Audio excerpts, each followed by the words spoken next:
Hello प्यारे बच्चों, नमस्कार। स्वागत है आप सभी का हमारे इस यूट्यूब चैनल जीकेजीएस गुरु पर। तो आज के इस लेक्चर्स में Bihar DElEd entrance test exam 2025 के लिए important and selected objective questions लेके आ चुके हैं, जो कि 100% सेलेक्टेड है और हिंदी से है। इस प्रकार के प्रश्न जो है पीवाईक्यू में लगातार पूछे गए हैं। इस बार भी 100% पूछने की संभावना बनती है। तो जैसा कि यहाँ पे आरआरबी ग्रुप डी का भी तैयारी लगातार चल रहा है। जो भी स्टूडेंट आरआरबी ग्रुप डी से है वो अपना भी क्लास रोज देखते रहे, और ये जो है डीएलएड वाले इंट्रेंस टेस्ट के लिए। तो पहला नंबर सवाल से स्टार्ट करते हैं आज के इस लेक्चर्स को। पहला नंबर सवाल क्या है कि इंद्र शब्द का स्त्रीलिंग रूप क्या होगा। तो बताने का प्रयास कीजिएगा। इंद्र शब्द का जो स्त्रीलिंग रूप होता है वो इंद्रा होता है, इंद्रानी, इंद्रानी या इंद्रानी। तो यहाँ पे इंद्रानी कई प्रकार से लिखा गया है, इसको भी जरा फोकस कीजिएगा। इंद्र शब्द का जो यहाँ पे साथियों स्त्रीलिंग रूप होता है वो क्या होता है, इंद्रानी, जो कि ऑप्शन नंबर डी में नजर आ रहे हैं वो इंद्रानी। ऑप्शन नंबर डी वाला इंद्रानी बिल्कुल करेक्ट आंसर होगा। दूसरा नंबर सवाल है कि ऊ ध्वनि का उच्चारण स्थान क्या है। जी हाँ साथियों, ऊ ध्वनि का उच्चारण स्थान आपको बताना है। तो याद रखेंगे ऊ ध्वनि का ओष्ठ से होता है, ऊ यानी ओष्ठ, ओष्ठ से क्या होता है, ऊ ध्वनि का उच्चारण स्थान आता है, याद रखेंगे।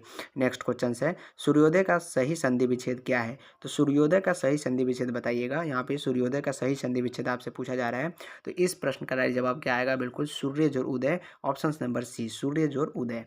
यहाँ पे चौथा नंबर सवाल है अगर मगर करना का अर्थ है। डीएलएड एग्जाम के लिए काफ़ी ज़्यादा इंपॉर्टेंट हिंदी का अगर मगर करना का अर्थ बताइएगा। तो अगर मगर करना का अर्थ होगा है कि बहाने बनाना, क्या बहाने बनाना, ऑप्शन नंबर बी करेक्ट है। अगला नंबर सवाल है यहाँ पे दयानंद में प्रयुक्त संधि का नाम बताइए। तो दयानंद में जो प्रयुक्त संधि है कौन सा संधि है, दयानंद, दया मतलब दीर्घ संधि, क्या होगा, दीर्घ संधि, option number C correct answer होगा। अगला है यहाँ पे सन्मति का सही संधि विच्छेद होगा क्या, क्या होगा बताना है सन्मति का सही संधि विच्छेद। तो याद रखेंगे सन्मति का क्या होगा, आधा नौ त में चल जाता है तो सत जरमती, याद रखेंगे सन्मति, ऑप्शन नंबर क्या होगा, बी करेक्ट आंसर होगा।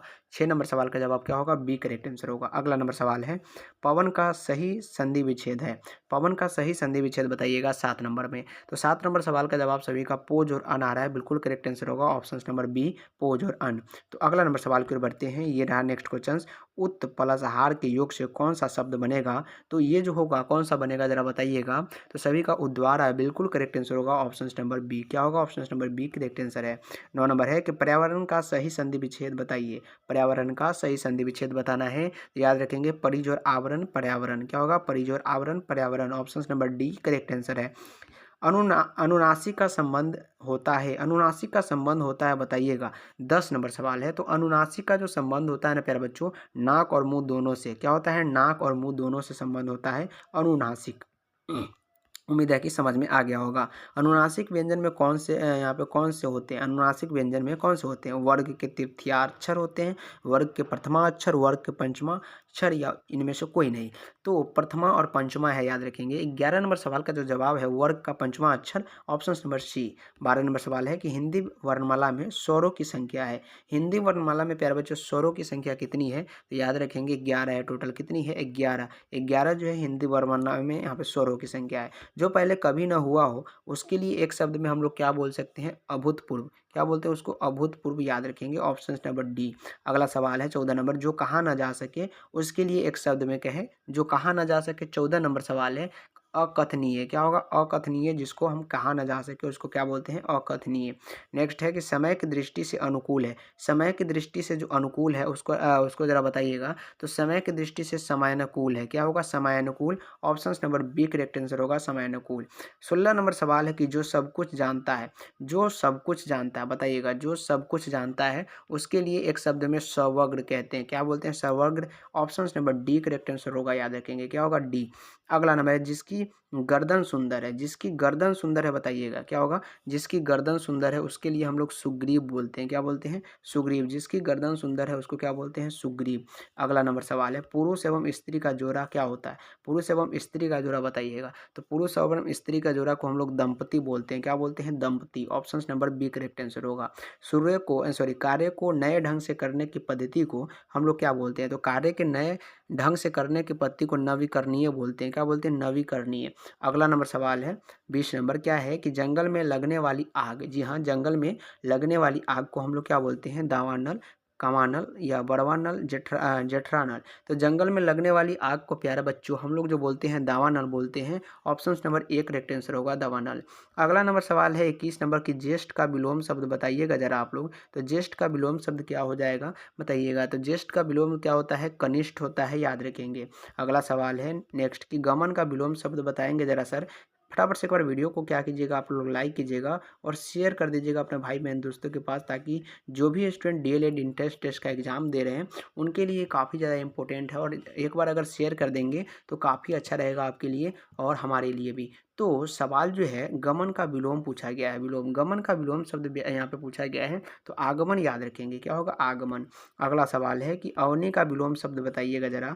अवनि का यहाँ पे विलोम शब्द पूछा गया है 23 नंबर सवाल में। तो बिल्कुल अंबर हो जाएगा, क्या हो जाएगा अंबर हो जाएगा। नेक्स्ट क्वेश्चन की ओर बढ़ते हैं। तो श्री गणेश का विलोम शब्द जरा बताएंगे सर। श्री गणेश का, तो श्री गणेश का विलोम शब्द क्या हो जाता है, इति श्री हो जाता है। क्या होता है, इति श्री। नेक्स्ट क्वेश्चन है कि अथ का विलोम शब्द क्या होगा सर। अथ का, क्या अथ का विलोम शब्द क्या होगा। तो अथ का जो होगा इति होगा, क्या होगा इति होगा। Option number D.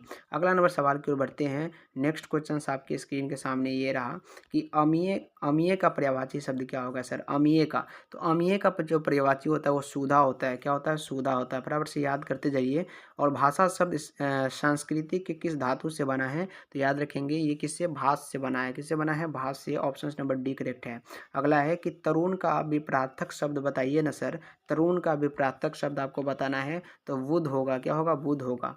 अगला नंबर सवाल है 29 नंबर, इनमें से अलंकार कौन सा भेद है। अलंकार के कौन सा भेद है ये आपको बताना है। तो ये जो है शब्दालंकार है। ऑप्शन नंबर बी करेक्ट है। अगला नंबर सवाल है कि महात्मा में कौन सा समास है। तो महात्मा में जो है प्यारे बच्चों ये कर्मधारय समास है। Option number D correct answer होगा। अगला नंबर सवाल की ओर बढ़ते हैं। दिए गए शब्द में शुद्ध वर्तनी वाला शब्द कौन सा है। शुद्ध वर्तनी वाला जो शब्द है ना प्यारे बच्चों, इसमें स्रोत है। स्रोत शुद्ध है, याद रखेंगे।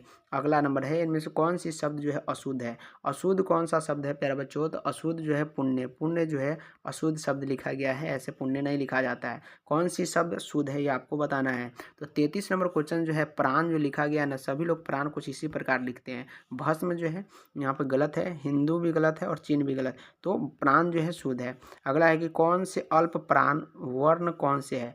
अल्प प्राण वर्ण पूछा गया है। तो ये क और ग है, याद रखेंगे। अगला नंबर सवाल है कि शीर्ष में कौन सा संधि है। तो सॉरी गिरीश में कौन सा संधि है ये आपको बताना है। 35 नंबर सवाल का जो जवाब आ रहा है सभी का, ऑप्शन नंबर यहाँ पे दीर्घ संधि आ रहा है, बिल्कुल करेक्ट आंसर होगा। नेक्स्ट है कि कौन सी विपरार्थक शब्द पतझड़ का अर्थ है। तो पतझड़ का अर्थ जो है ना प्यारे बच्चों वसंत है। क्या है, वसंत है। Option number A correct answer होगा वसंत। अगला है कि अवनत शब्द में प्रयुक्त उपसर्ग है। अवनत शब्द में प्रयुक्त उपसर्ग का नाम बताइएगा। तो अब आ रहा है, बिल्कुल करेक्ट आंसर होगा अब। क्या होगा, अब। ऑप्शन नंबर सी करेक्ट है। अगला है कि सावधानी शब्द में प्रयुक्त प्रत्यय बताइएगा सर। सावधानी शब्द में जो प्रयुक्त प्रत्यय है वो क्या है। तो 38 नंबर में सावधान ई आ रहा है, याद रखेंगे। ई जो है इसमें क्या है,